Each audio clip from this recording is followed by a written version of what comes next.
Beginilah suasana lingkungan pabrik PT Gudang Garam di Kediri. Merah menyala. Dari tempat ini, setiap tahun pemerintah mendapatkan penghasilan cukai atau pajak rokok sekitar 90 triliun rupiah. Wow, ini angka yang sangat besar. Karena jika dikumpulkan, dalam 6 tahun bisa untuk membiayai seluruh pembangunan IKN Nusantara yang menelan biaya 460 triliun rupiah. Nah, di salah satu sudut komplek pabrik ini, menurut informasi yang saya peroleh, ada sebuah rumah besar, megah, dan mewah. Rumah tersebut milik si bos besar Gudang Garam. Seperti apa wujud dan suasana rumahnya? Yuk kita belusukan sembari mencari tahu kisah tersembunyi tentang keluarga pemilik perusahaan rokok legendaris di Indonesia ini. Assalamualaikum sedulur. Kediri merupakan kota tertua di Jawa dan terbesar ketiga di Jawa Timur. Kehidupan masyarakatnya terhitung makmur. Berdasarkan data BPS, kota Kediri merupakan salah satu kota terkaya di Indonesia. Pendapatan PDRB per kapitanya tahun 2023 mencapai 541 juta rupiah. Lebih besar ketimbang kota Jakarta Pusat. Namun harus diakui, hal itu semata-mata berkat kehadiran PT Gudang Garam. Pasalnya, sekitar 70% pendapatan Kediri berasal dari sumbangsih perusahaan rokok tersebut. Kita memasuki area pabrik atau kawasan unit 1 Gudang Garam ya lur.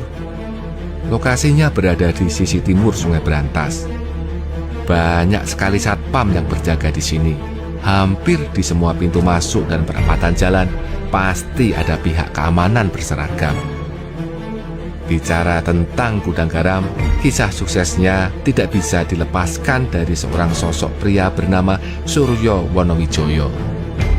Saat masih balita, pria bernama Choa Ing Hwe ini ikut merantau bersama orang tuanya dari Fujian, Cina ke Sampang, Madura. Menginjak remaja, Surya pergi ke Kediri untuk membantu pamannya yang punya pabrik rokok Cap 93. Berkat bantuan Surya yang berbakat meracik saus rokok dan berdagang, pabrik pamannya berkembang dengan pesat. Sayang, karena suatu hal, Surya berkonflik dengan sang paman. Saat berumur 35 atau pada tahun 1956, Surya keluar dari pabrik pamannya dan mendirikan perusahaan rokok sendiri. Langkah tersebut diikuti oleh 50 rekannya yang lebih suka bekerja sama dengannya. Awalnya, Surya memakai nama Ingwi sebagai merek produknya, sesuai dengan nama Tionghoa miliknya. Tak dinyana, rokok klobot buatannya tidak laku. Bisnis Surya terseok-seok.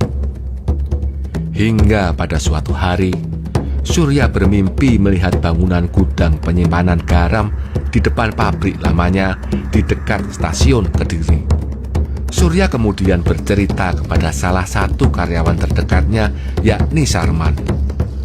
Entah karena intuisi atau apa, Sarman bergerak cepat menakbilkan mimpi tersebut dengan menggambar sketsa bangunan seperti di mimpi bosnya. Sketsa itu langsung mengena di hati Surya. Dia kemudian memakainya sebagai logo rokok buatannya dan mengganti nama rokok Ingwe menjadi Gudang Garam.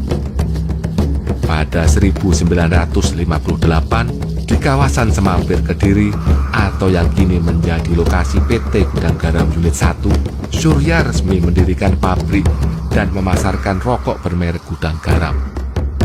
Singkat cerita, Gudang Garam sukses besar. Bahkan pada tahun 70 dan 80-an, Gudang Garam menjadi perusahaan rokok terbesar di Indonesia dan Asia Tenggara. Surya meninggal pada tahun 1985 dan meninggalkan nama harum di Kediri. Saya sendiri juga mengagumi sosok Surya Wonowijoyo. Tapi bukan kekayaannya yang membuat saya angkat topi, melainkan sikap dan empatinya terhadap sesama manusia, terutama para karyawan. Berdasarkan cerita masyarakat sekitar, Suryo tidak pernah menganggap para karyawannya sebagai bawahan atau bahkan babu. Di mata para karyawan, Suryo juga bukanlah seorang bos. Suryo dianggap sebagai bapak sekaligus keluarga mereka yang bersama-sama mencari nafkah dengan membuat rokok. Alih-alih berlagak bos, Suryo justru sering berbaur dengan pekerjanya. Dia juga tidak pelit dan gemar bersedekah. Suryo punya kebiasaan unik. Dia kerap terlihat menancapkan mayang padi di tembok pabrik guna memberi makan burung liar. Juga sering terlihat menaburkan parutan kelapa di mulut liang semut untuk memberi makan mereka. Sejarawan Kediri yakni Dukut Imam Widodo menyebut, Suryo mempertahankan bisnisnya dengan menjaga nilai luhur yang berlaku di masyarakat. Nilai itu dirumuskan menjadi filosofi perusahaan dan dituangkan dalam catur dharma perusahaan. Filosofi keempatnya berbunyi, karyawan adalah mitra usaha yang utama. Tidak heran jika karyawan gudang garam terkenal sangat loyal kepada perusahaan. Dukut Imam Widodo juga sempat berkata bahwa Suryo lebih Jawani ketimbang orang Jawa. Tutur katanya halus dan menjunjung tinggi tepo semuro. Kultur perusahaan yang dibangun Suryo terus dipertahankan gudang garam sampai saat ini. Sebagai informasi, sekarang gudang garam dipimpin oleh anak ketiga Suryo, yakni Susilo Wonowijoyo.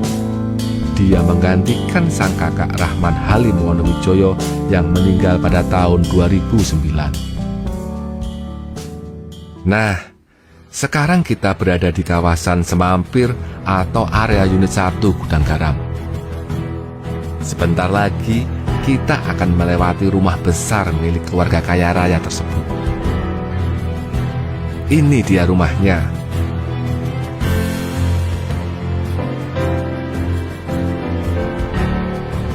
Sekeliling rumah diberi tembok besar dan menjulang.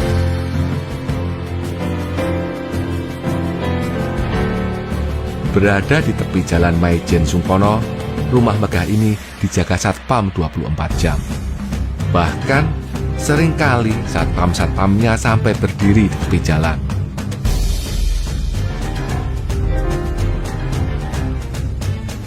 Sekarang kita lihat penampakannya dari atas ya, Lur. Di depan rumah atau sebelah baratnya ada Sungai Brantas yang legendaris. Beginilah suasana rumah dilihat dari atas.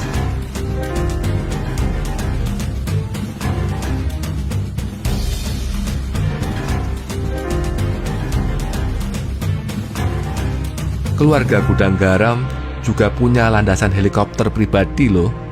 Namun tempatnya tidak di rumah, melainkan di sebelah selatan atau di rooftop kantor utama PT Gudang Garam. Kayaknya asik ya, Lur, punya helikopter pribadi. Oke, Lur, demikianlah belusukan kita kali ini. Semoga bisa menghibur dan bermanfaat.